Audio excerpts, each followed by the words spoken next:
at Strong Towns Anything site. Some questions in.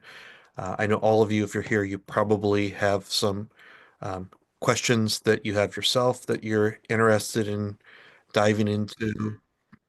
Um, Before I go to our mailbag, let me open the floor. If there's some questions that you all have or things you'd like to talk about today, since you're here, let's take advantage of that.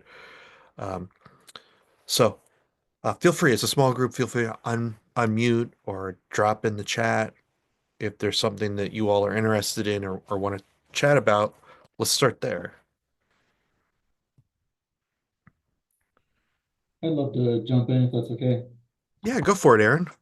So, lots of things, but so I read the Housing Trap, Escaping the Housing Trap, and I'm almost done listening to um, the Strong Towns Bottom Up book on Audible.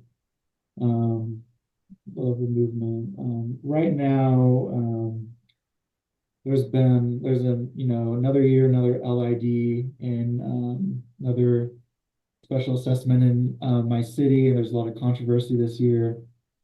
Um, I work for the city, but I'm being impacted by the LID, and I'm not so much.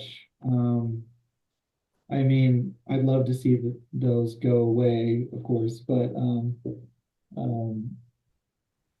I guess two things. So the first is what's some of the best resources on LIDs from the Strong Towns approach on, helping address those like road improvements. And then the other half is what would be a good thing to bring up on influencing design, like adding bike lanes, separated bike lanes, or I know that's kind of a rough question, but No, no, they're maybe. actually really good questions. So, Norm dropped in the chat for everybody else. Being in government, we're all in acronyms, but what Aaron's talking about are local improvement districts. So, there's a way to raise revenue to invest in projects. So, I'm assuming, Aaron, they're working on a plan and then from the plan, they'll figure out how much it's going to cost, and then they'll figure out how much they want to assess everybody adjacent Yeah. or impacted to it. Yeah, no, exactly. The actual street doesn't get assessed to the property owner, but curb, sidewalk, and gutter does. Um, and maybe that wasn't as big of a deal, but now the price of concrete is definitely causing a lot of mayhem right now in our community. So Yeah. Um, I did a lot of that work using tax increment financing. So same type of thing, develop a plan, that revenue stream through taxation, so it's guaranteed. Lots of folks like to go out and bond off of that, so borrow against it and pay down, which has risk to it. On all of those, on all those types of projects, um, I relate to the work that Donald Shoup did um, out in California. I think it was out in it was Hollywood or LA, related to the parking districts. So you had areas that people wanted to go, the restaurants and bars, but there was no parking. No matter how early you got there was no parking. Well, the reason there was no parking is because all of the employees from the businesses got the prime spots because they were there before the stores opened. And because there was no parking management, they were there all night, and it made it an undesirable place to get to. And LA's car centric. They opted then to do parking meters in location and value capture the parking meters. And the breakthrough that Donald Shoup shares with that is connecting that revenue generation to a benefit that the adjacent property owners and businesses could see. So the collection of parking fees were directly related to the block in which they were collected, and they were used for those exact upgrades. So you had parking meters. Shortly after that, your sidewalks would be improved. It also led to decision making about what that streetscape should be like. So now there's a revenue source. How can we enhance it? All of those kind of funding systems, I suspect, are being engineer driven. So they're speaking like engineers. They're trying to address engineering struggles. To get the things that will benefit the property owners, it's a matter of starting that first smallest step and frankly just having a conversation. And I could talk to that as being somebody in local government. I found that the silos that I was in, I wasn't getting stuff done. But by having cups of coffee and meeting with local business owners and getting them involved proactively in the right spots in the process, I could achieve way more. And frankly, most of it I could achieve without us as government being involved on it. So if there's an idea to, um, we want to make sure that the improvements being proposed, like protected bike lanes, if that's being proposed in that corridor, that there is a direct relation to the adjacent properties and businesses along that are ultimately going to fund it. That it's not just somebody from outside in the suburbs that want to commute in and take advantage of it. So getting the planning right early in the process, if there's a real bike advocacy group that would benefit, could see the benefit from this, let them be the leading edge in the marketing, introduce them to the business owners, have a cup of coffee with that adjacent property owner and that advocate in a non-biased way, just introductory to that, and really focus on the plans.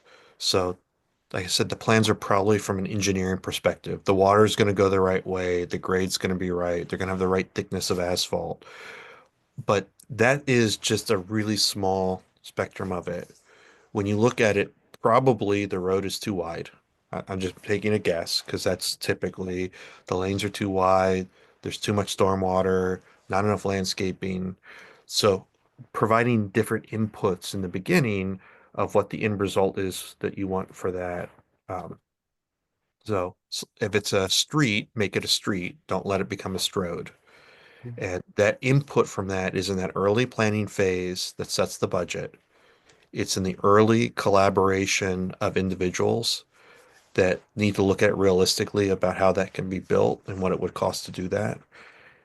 And getting them early in that so that plan adoption is a starting point. Then the plan, that vision plan, those little sketches, those conversations become memorialized so the engineers react to that and implement it. Um, so that's where I would start. We would describe the real formal way that we describe it, Strong Towns, is the four-step process.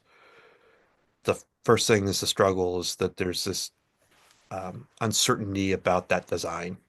There's uncertainty about the pieces. There's uncertainty about the money into it. Nobody wants to pay for it. Nobody can afford to build even the basic stuff. Um, the thing I think you can do that we recommend all of our members to do is just start that conversation and not be afraid about it and start that conversation. I always use the metaphor of a cup of coffee. Some places it's the brewery. Some places it's just doing the walking the street with folks. And I found that if I walked it with the engineer and all of a sudden the advocate that was smart about this stuff showed up as part of that walk, that helped that conversation. But start early in that plan phase. I appreciate that. I think, yeah, part of me is like maybe it's too late to influence this year, but I think that maybe there's enough interest of people that what you're describing, I could maybe get them involved and start a conversation about future LEDs. I don't know, like kind It, of that's it's kind of the impression I'm getting, I guess. well here's the thing too. I've worked in a lot of places that don't have money. Mhm. So when there's not enough money, we have to be more creative in how we think through it. So it's if the project is out, if the LED is already out, if the budgets have been set, and all of a sudden we're short 200,000 to make a project work. I many times walking in the room with a trace paper and a Sharpie marker, I've been able to show cost savings. So the engineers would call it value engineering. I would call it urban design. So, Value oh, engineering, that's the yeah. term. I gotta write that down. That's good. Yeah, value engineering is typically that's like we're going to cheapen it. Let's not cheapen it. Like if you could go in and you look and they've got all the lanes on that roadway at 12 feet, what if we went to 10? that would save us a lot of money. And it's not just the actual roadway, like the asphalt, but the residual stormwater. Then when we get to the intersections don't work because of the grading. But if we narrow it up, now we have a little more play. On the sidewalks, maybe it's not all concrete. Maybe there are large areas that we carve out and put landscaping in that can also work for stormwater. So now we might be eligible for a stormwater grant. Uh, we also, what I found is if I had adjacent property owners that were on board with this, they would always take ownership of some of that stuff, like especially landscaping. They would take ownership in that because that was their front door. So you just need to get those things. So if it's a money issue, I would not be unabashed of coming in and thinking of ways to tackle that, of making it. I'm calling it urban design because we can tweak it in a way that gets us to a street that yields a result that I can foresee being slower, safer, more productive. And I, like my background's in architecture, and they would gave me the title of urban designer. And to go in with all these engineers, they freaked out. They like, why would they listen to me? I don't have all the credentials. But sharing, like, if you do this, also all these other things result from it. And it helps to get that moving forward. And then when they say, well, I don't know, so and so, Johnny that owns the Third Street business isn't going to like this. You're like, well, I know Johnny. I talked to him. Why don't we talk to him? In Office Space, they have the guy that's like, engineers aren't people. Like, he's a people person. Like, you could be the positive people person of coming in and just saying, look, we're all working together as a city. Let's bring everybody to the table. We don't need to do it on a Thursday night with a bunch of dots. It really is a 20-minute conversation with the business owner in front of the business saying, hey, we're struggling with this. What if we did this thing? What's your input? And I'm always shocked at how fast an entrepreneur will give us a succinct and direct answer that we can roll with. And I don't need a big group of people to show up. I don't need to drag them in City Hall at night. I just showing up there, and it's always a good excuse to get the design team out in the field to meet the people and experience what's happening. So your crazy ideas of right sizing lanes starts to respond to something they can experience on the street. And some of those transformative changes, people are willing to pay for transformative versus just a reconstruction. Is it normal in communities um, to have the city replace someone's driveway, like the sidewalk, the gutter, but then they come in and say, "Oh, your driveway has to be redone," and they make you get your driveway replaced? Is that pretty standard? It happens. It happens. So usually during the roadway work, the apron gets replaced. And I always found if I had an opportunity to right size an apron or get it in the right location, I would do that. The the driveway replacement, generally when I was doing roadway projects, we'd have to get a temporary construction easement. So that'd be 10 or 15 feet behind the back of sidewalk. Just visualize it. And then we would have to tie in to that driveway. So because we've disturbed it as part of our road project, we were required to do that. Now that did require a property owner to give us permission. Of course, they wanted us to do it. We did it just well enough that it passed as acceptable. It was never done well. Um, I always found that when I was doing the big capital projects that are outlaid several years in advance, working with property owners, maybe you could get them to improve their parking lot or driveway as part of your roadway work. Um, I have seen communities that force that, but generally there's pushback to it. Generally, there has to be the private sector making the improvement or the change to trigger that requirement. But yeah, if you have a street that has a bunch of driveways on it that are all right next to each other, it may be that you could sweeten the pot by reducing or consolidating driveways and working with the property owners. Many times, a little bit of asphalt got me a huge cost savings in a project because driveway aprons are expensive, especially if they make you do the ADA ramps. So if I could reduce 4 or 5 of those, I could reinvest that money into that little driveway patch or the interconnectivity between parking lots or improve access off an alleyway. And that got me a better streetscape that was the next stage for redevelopment. So any of those sorts of things, again, the engineers can't make that decision. They're looking at existing conditions. But thinking about it from an urban design standpoint or responding to a local struggle, we could consolidate it or eliminate them. And the cities have kind of the authority to do that. And it may require you to do a little enhancement to a property, but the long-term return on that small investment may be huge. It's, all those gas stations with the 100-foot wide apron, that's how I could get them down to the 22-foot. But this street I'm thinking of is residential, with all the homes and all the driveways to the garage, just up against the street. But um, Residential streets are harder. And it's really getting to know those neighbors. Whenever I would do a project like that, I would do a map of the street and we would highlight the lots of the folks that were willing to participate. Because one neighbor is perceived by most municipal folks as the street.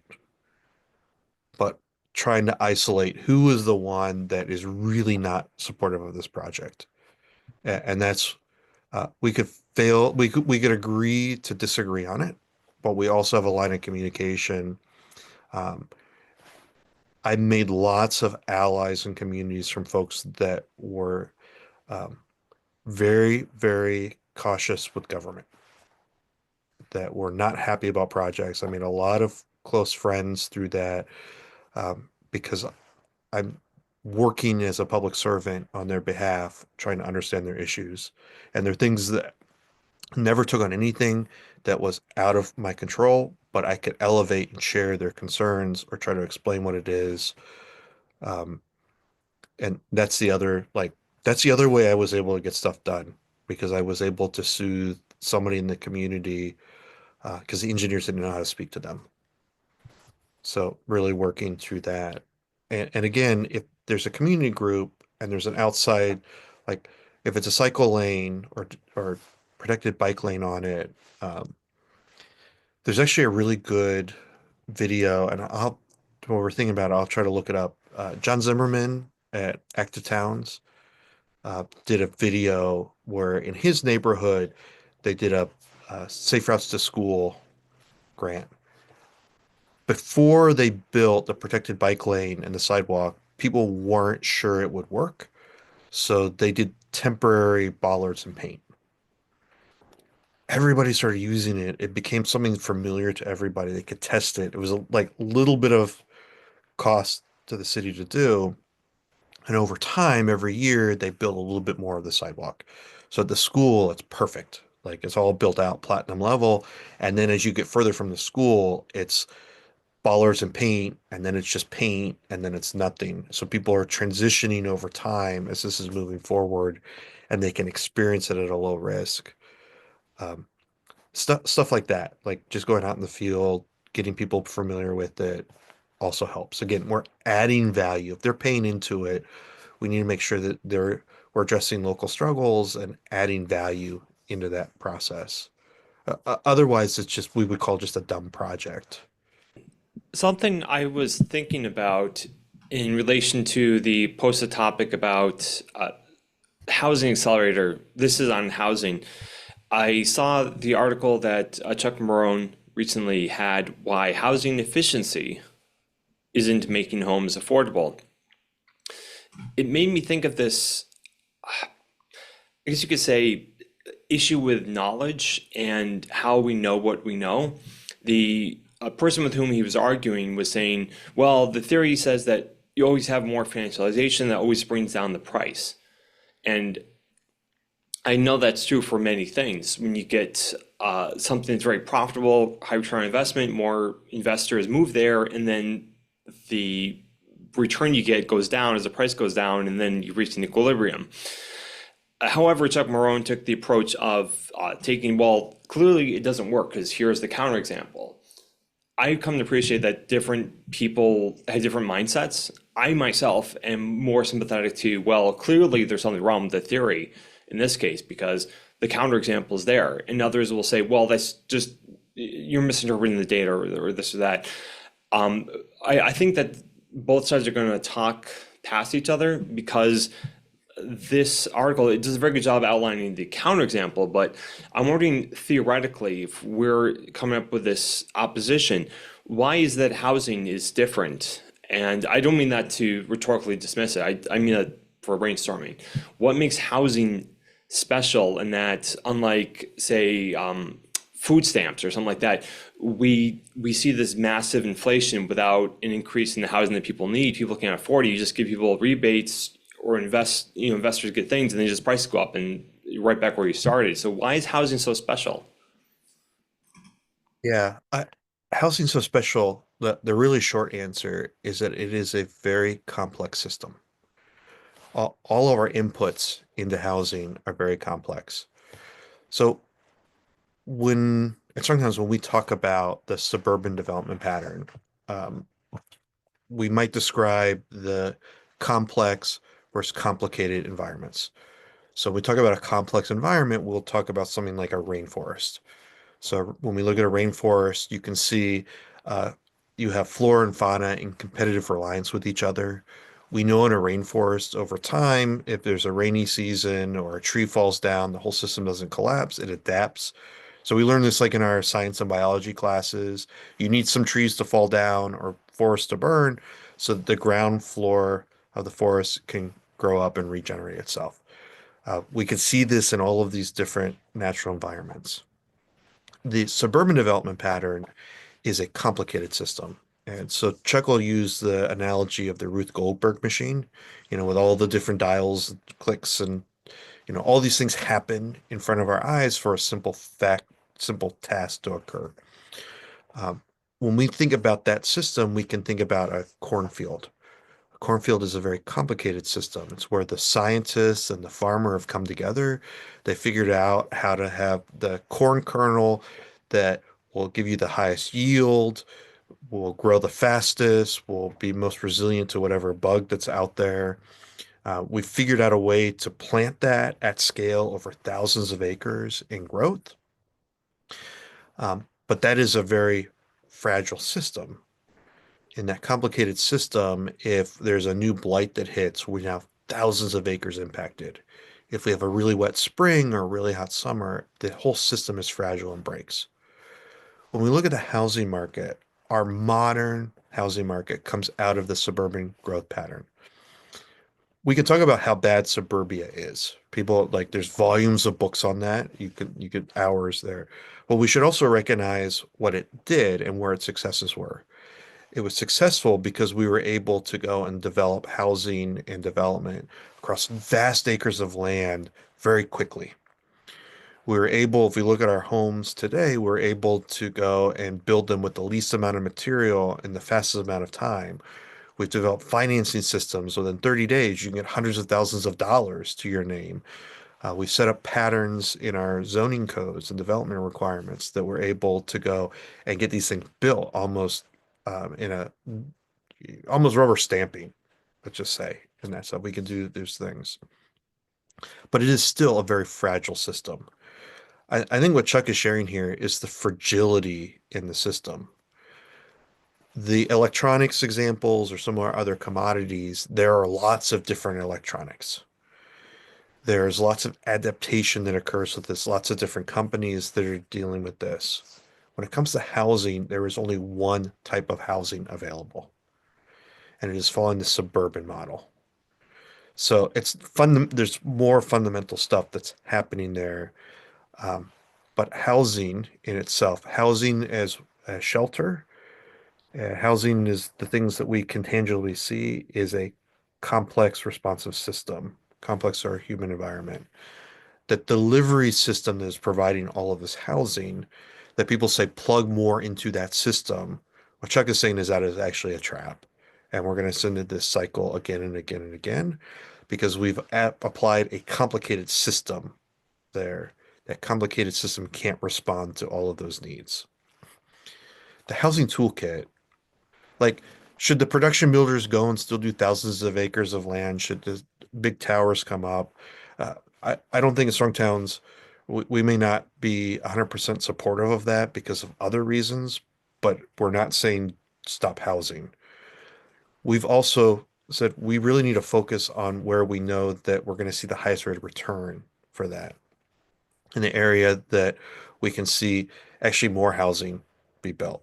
And that is when we look at the housing toolkit, is in areas that are following that complicated traditional development pattern, or on the edge of those adjacent to that, and allowing that complicated, more resilient system to come back in. We've taken all that resiliency out of our housing market today.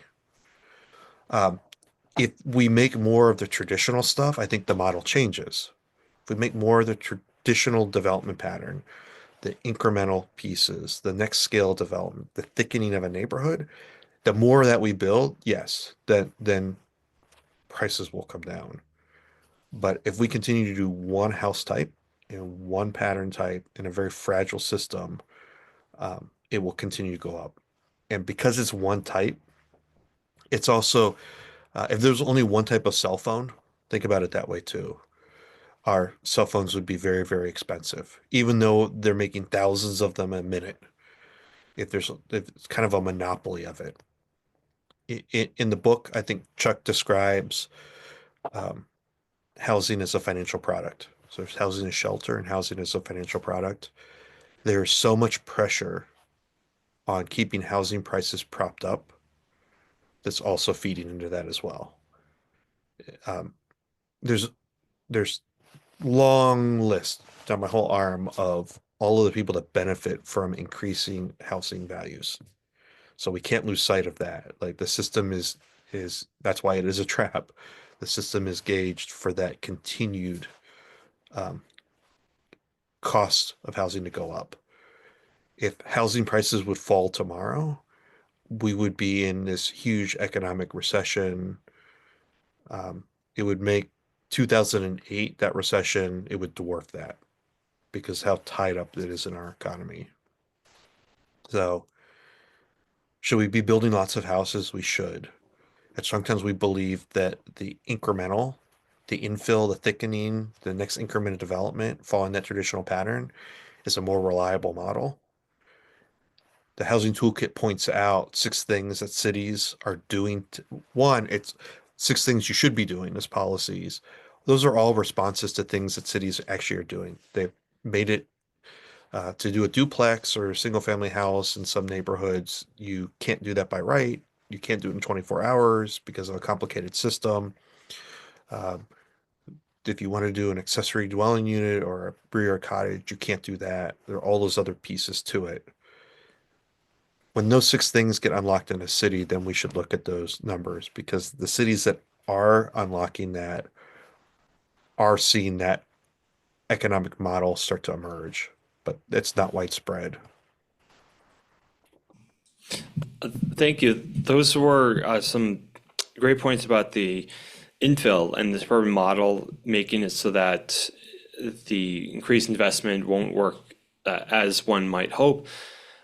Because I think the key part with the word infill is that you're you're putting more units on limited land. In a way, you're opening up more land. And I think the big problem is that the supply is limited because if you can only have R1 development, it doesn't matter how much money you throw at it, Manhattan, unless you start building out in the sea, there's not going to be more land on Manhattan, no matter how much money you throw at the system, how much investment there is. So if really like the problem is the lack of inputs, it's not the lack of money. That's just one tool to increase the inputs. But really, if the lack of inputs for housing is maybe say it's not enough lumber, not enough this, it's not enough land.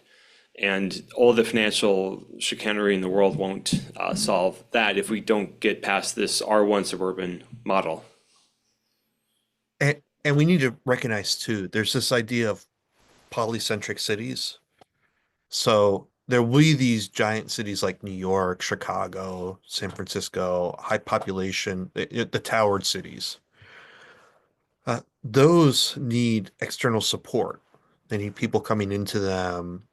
They also are feeding out. Like they're not making their own electricity. They're not farming their own food. Other things are happening. So eh, we're talking about infill, but also there could be greenfield development that follows a traditional development pattern. Becomes a lot more complicated in the discussion and more complex um, because we don't currently have a model for new development where we're building new roads and infrastructure that funds itself because the suburban model requires the investment of local government to subsidize all that up front. And the resultant development, traditional development that would occur, conventional development, all of those pieces um, are the small wooden shacks. They're not generating that revenue. What will be interesting as we stabilize our existing neighborhoods, the new neighborhoods that emerge, how do we develop those in a way that the private sector is taking that initial risk? And I think when we look at that, it won't be like new urbanist developments that are all pretty, all built to a finished state all at once. They'll probably start with dirt and gravel roads with small houses and corner shops on it. And that's just something it's very hard for us to conceive today in the environment. It's even harder to conceive when we think about how much unproductive infrastructure we've already invested in. So the approach of how do we reinvest in those areas, in more urban areas, it's infill. In other areas, it's just development. On housing too. That's okay. Yeah. Um, so right now, I don't think our state will allow us to use like tax increment financing, to do starter homes and stuff. So I've been trying to figure out some alternatives. Um, Oh, yeah.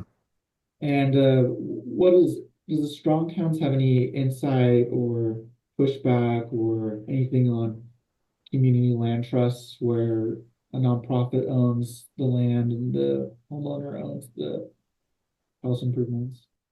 No, no. That's a tool we should all look at and explore.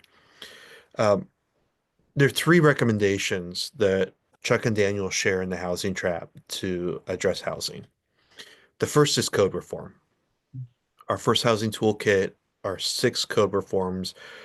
They're written specifically for local governments. They're something that we believe that local governments all across North America can adopt and work on that immediately. They don't need to wait for an act of Congress to do that. They can just go. The second piece they describe in the book is building an ecosystem of incremental developers. So if the codes are set up, if you're a housing ready city, now you're looking for people to build in that area, building that ecosystem. They will come to town and they will want to build and make those investments. They'll want to build the rear yard cottage. They'll want to build the triplex. All of that stuff will occur. The third recommendation is local finance. So we've shared some of that. We're going to have a toolkit that will come out on those. But let me give you some examples of local finance. One of those is using tax increment financing. So we share in Michigan, they're using this in their downtowns. They're specifically using it on city-owned properties, getting it back onto the tax rolls. So by doing that, they're taking the growth and they're filling the gap. Those projects we're sharing in Michigan, what the market can withstand and what it actually costs to build, there's a 50% gap in that. It's a significant gap in the financing. So they need that tool to get through. That's a long game for the city for reinvestment. You don't have to set up tax increment financing. You can do all different types of things. In Durham, North Carolina, they're looking at a way to play with the property tax for a property. One of the developers there is building small apartment buildings, the 10 and 12 unit apartment buildings. They've done this for many, many years. They're very good at it. They can do it really efficiently.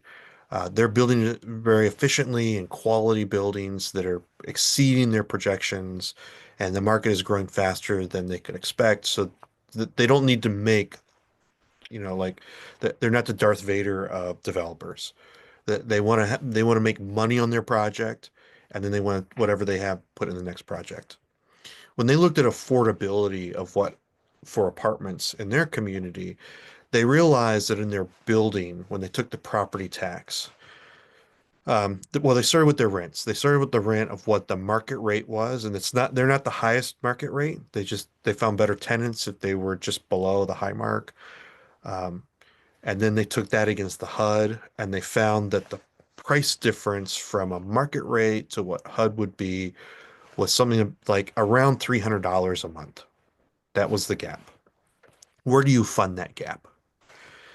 Well, what they were looking at is when they looked at property tax. The city wants to see affordable housing in the city. It's hard for them to fund the developer. If they build a unit, they're going to spend hundreds of thousands of dollars to build a unit, and they're done.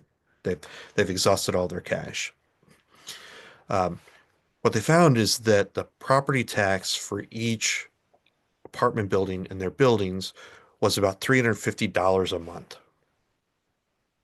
So here's the simple math problem. If the city prioritizes housing, if they're super sensitive to affordable housing in the city, and you have a developer willing to rent affordable housing but has to make the numbers work, and the city's generating $350 a month on that unit, and the affordable housing gap is $300. What if the city gave the developer a $300 grant every month that a unit in their building was affordable? And they could report that every month, how many units. The units can be mobile, so it doesn't matter where the tenant is. If the tenant isn't there, they're paying the property tax. So this is something that is sustainable. It's localizing revenue. That's one approach. Another approach on this is when you think about bonding and what your city bonding rates are versus construction loan rates and mortgage rates. So as a city, you can get a repayable bond on a municipal bond rate. In many states, philanthropies, the folks that are providing funding for your affordable housing projects, they also are eligible for that funding. What is guaranteeing that bonding? Well, if it's just the city, it's the full force and effort of your city. Who's repaying it? It's through the tax rolls. That's how they get repaid. Um, if somebody doesn't pay it, the sheriff goes out and takes the property and they auction it and pay the taxes. So everybody pays taxes. The philanthropies can guarantee that money not only through that tax collection, which is guaranteed by your force of the city, they can also guarantee it with their endowment. So a $10 million endowment could lead to something like $100 million worth of lending at 4 to 5 percentage points less than what's on the open market. So localizing that by partnering with a philanthropy that wants to see lots of building going on, they can take their endowment, use it as the collateral to guarantee the loan. The repayment process for the loan is through the tax collection to provide that assessment on it, and they can repay those loans in those communities. So you're getting cheaper money. It's at zero risk for everybody involved because the properties being built have greater value than what is being lent. They're providing the affordable housing. And even if the whole deal goes sour, let's say the person moves in, they don't pay anything, and you have to foreclose on it, it's such a small amount of risk for that. The other thing is between your revenue source process of acquiring the property back and your lending process under foreclosure, you could recoup that, get it back, do what you need to do, and the demand is always there. So that's something at a local level where using things like municipal bonds and repayable bonds at that municipal rate can get cheaper money to help lower that cost. The land trusts are the same, kind of the same sort of model because they take the land costs out of the development deal. So that that becomes another way to do it. With the housing toolkit, the things that we're laying the groundwork for, when we look at the minimum lot size, abolishing minimum lot size, a lot of people ask why.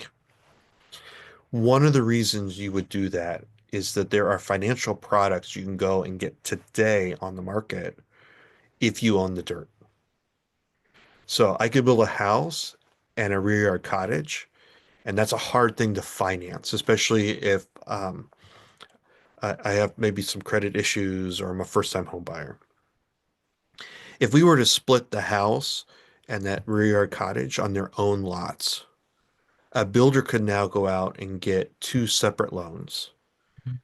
A person, individuals could buy each one and go get the best interest rate of whatever subsidized piece. Again, so it's a arbitrary requirement in the zoning code that's increasing the cost for development, making it harder to build.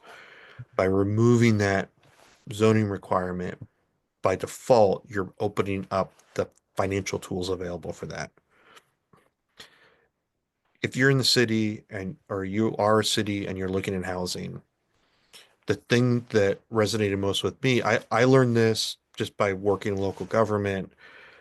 You've got to actually do the business model for housing in your community. You've got to do the pro forma. And I will assure you, all the builders and developers will tell you all the numbers. Like they love to tell you how much things cost. But you need to understand what a pro forma is. That is the document they put together. It's a spreadsheet of all the costs. So that's the business plan. Uh, in Kalamazoo, Michigan, they have figured out that business model. And the decisions they're making are based off of what the gap is for the work. Another local tool, not only the property tax, but a lot of times we talk about reducing permit fees or impact fees. That's another tool cities use. You need to look at that in the business model. Does that have the biggest impact on the development? Or is it just a $2,000 write-off? So when you do the pro forma in the city hall, getting city hall aligned, that's what Rebecca Kick really is doing really well in Kalamazoo, Michigan. Once they have the pro forma, when a developer comes in and whines about something, she's not discussing with them about shutters and paint colors or building setbacks. Like she's an architect, she doesn't put up with that. She says, well, let's look at the pro forma. Like, what is the cost? This is an approach I know they did in South Bend, Indiana. And what they're able to do there in the work with Incremental Development Alliance and Neighborhood Evolution is work with their incremental developers. And they found that their sewer connection fees is what threw the pro forma off, made a project unaffordable to start. It's about a $6,000 cost. So it doesn't seem like much, but that $6,000 cash up front was a hefty piece in the development side.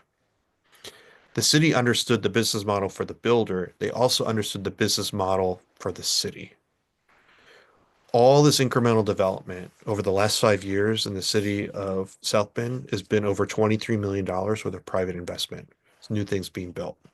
That's great. We can talk, celebrate that.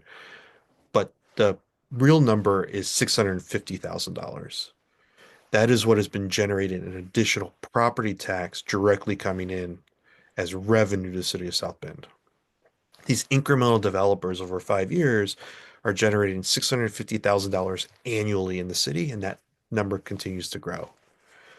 South Bend is taking a small portion of that to help fund a sewer connection fund for incremental developers. So everybody understands the business model.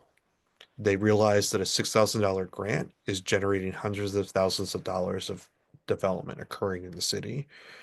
And they're thinking as a developer in the long game. So they're not going to make $6,000 up the first year, but 4 to 5 years out from now, they will. Not everybody needs the grant. If it inspires 3 other people to build houses that don't need the grant, even better. So that when we talk about the financial stuff, it's really localizing it. Same thing with the approvals. If you can have a building approved in a day, if you can have certainty in that, it's not going to get caught up in the system or have to go through public process. That initial startup for a developer is cash. That's their most expensive money. So putting that in the understanding that in the front end, that costs $0 for a city to do a permit more efficiently. It saves thousands of dollars for a developer. It builds confidence because if you can do it um, during COVID, my jurisdiction, we were the first in the tri-state region to do online building permit submissions. That doesn't sound like much, but we were the only ones. Developers flocked to us because they still had to build. And they could submit from their desk wherever they were in the world the building permit and review that with us virtually. That led to an enormous amount of development growth for us just because we made the system easy for somebody to submit. They still had to meet all the rules and all the pieces, but they knew that they could get a product out. So again, that pro forma business model, there's lots of local pieces. We're working on those and sharing those stories. So watch for that. We got a couple more minutes to the top of the hour and we have to close out. Are there any other questions or things folks want to chat about? I know Norm put a whole bunch of really great links in the chat, so be sure to click on those. And Actually, I'll just note I created a resource page in the Strong Towns Action Lab. That's also where the recording of this is going to live, as well as on YouTube. So if you are watching this at some point, come check out some of the links that were shared. Trying to do a better job of making sure that if we share it in the chat, that we can also share it for our posterity when our grandchildren are super excited to dive into this. But great stuff, Edward. This is awesome.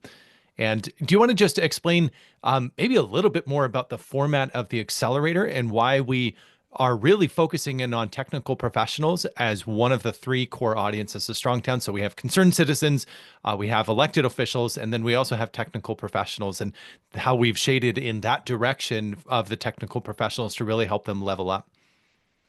yeah, so being somebody that spent a lot of time in City Hall, I was fortunate because I met Chuck many years ago and he was kind enough to take my call and read my emails.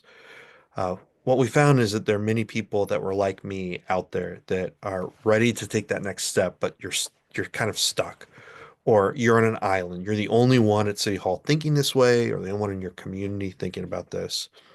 Uh, what we wanted to do is to provide a space where you could get that deep dive.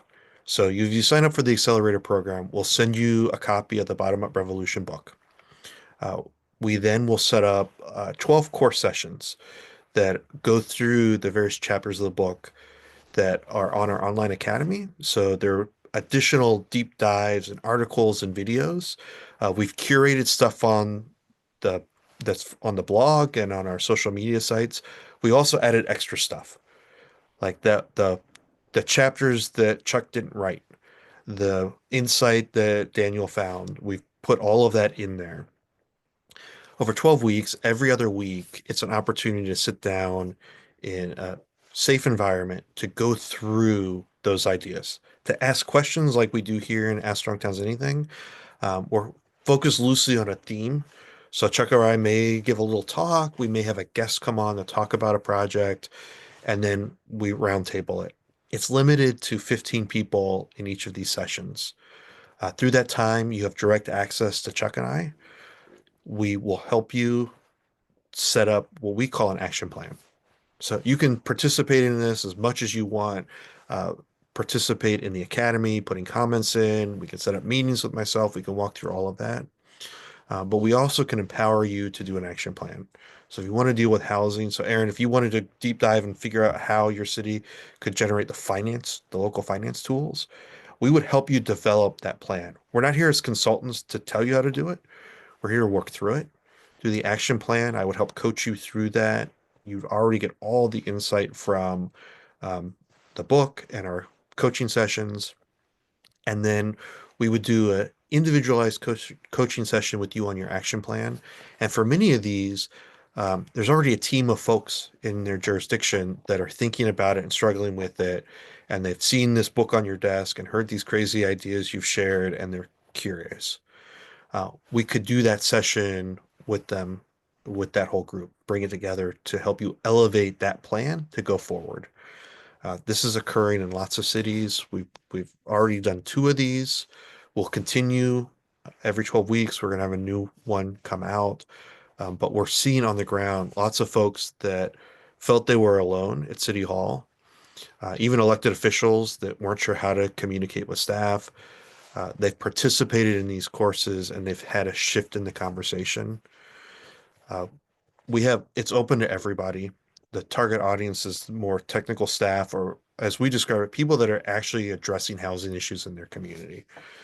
So we have a lot of super citizens that are active in this process, that are moving things forward, that participate.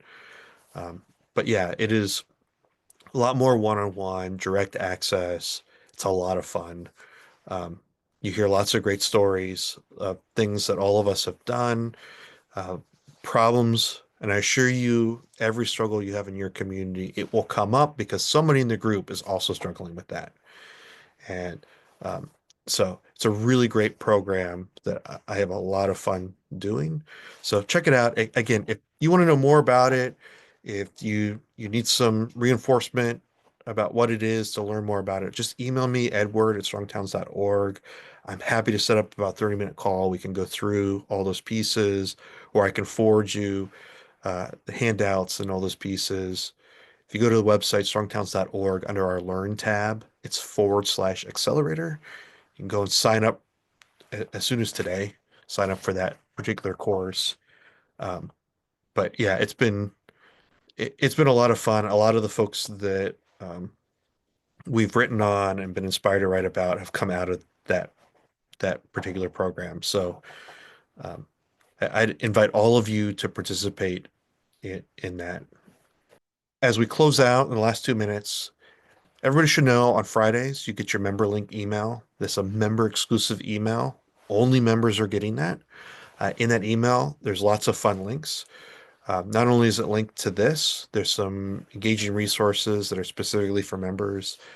You'll notice that upcoming so each month we want to provide a member exclusive webcast.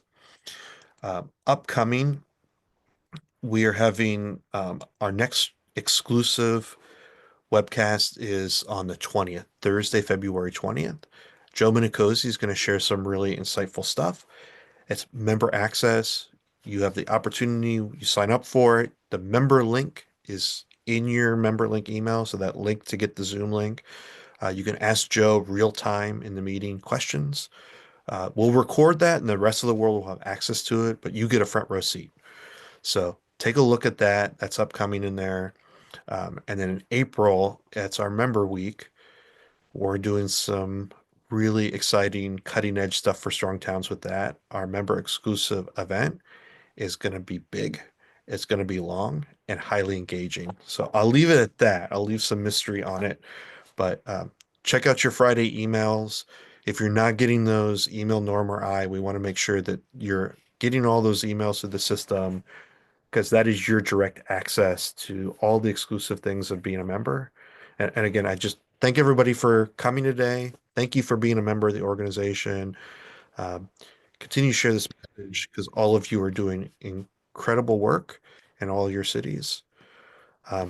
So I know we're at the top of the hour. I'll close out here, but I'll stick around a couple minutes if there's anybody else that anything we didn't talk about that would like to talk about it. I'll be here a couple more minutes, and I'll see everybody next week at same time, same place.